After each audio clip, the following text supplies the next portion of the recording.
Evet, merhaba arkadaşlar. Huawei P8 Lite'den gelen güncelleme ile bugün sizlerle karşınızdayız. Huawei'ye bu P8 Lite'lara Huawei genel sürümlerine güncelleme gelmemekte. Bu yüzden kendiniz Huawei mobil sitesinden indirebilirsiniz. Şimdi size Huawei P8 Lite'ın linkini vereyim. Şuraya giriyoruz, Google'e.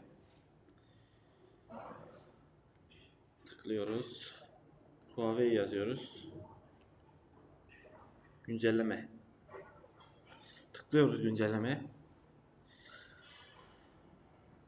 En üstteki linke giriyoruz. Yani resmi siteye giriyoruz. Başka yere girmiyoruz. Şuradan zaten hemen geliyor. Gördüğünüz gibi P8 Lite'a giriyorsunuz. İndir dediğinizde zaten indiriyor. Bende var olduğu için şu an indirmiyorum. Şu an bu müşteri servislere görüştüm. Ben çok uğraştım bunu yapmak için. Ama işte dediler ki hani bilgisayardan olması olmuyor. Ben bunu telefondan yaptım. Telefonunuzda en az 4 GB'lık bir hafıza kartı olması gerekiyor. Bunu çünkü güncellemeniz gerekiyor. İçinde hiç bomboş bir şey olması gerekiyor. Güncelledikten sonra yani biçimlendikten sonra hafıza kartını hiçbir şey olmuyor hafıza kartında. Giriyorsunuz SD kartına. Download diye bir dosya açıyor. Yeni klasör açıyorsunuz. Download diye dosyayı açtıktan sonra gördüğünüz gibi bu dosya var içinde. Açıyorsunuz, bekliyorsunuz, bir dakika beni bekleyin. Açtıktan sonra indirdiğiniz dosya iç depolama download'a gelecek. Download'dan download var. Sakın bunu kopyalayıp oraya atmayın. Kendiniz yeni download dosyası açın.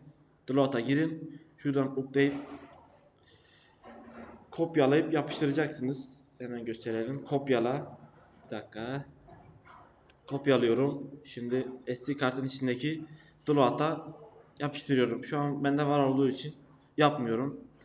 Ondan sonra da kendiliğinden güncelleme yapıyor. Güncelleme ile ilgili şöyle şeyler var. Çok güzel, yani ekran kayıt yapıyor. Şu şeyler var. Bir dakika. Ayarlara giriyoruz. Güncelleyici. Gördüğünüz gibi MUI 4.0. Şimdi telefon hakkında gelelim. Gördüğünüz gibi arkadaşlar.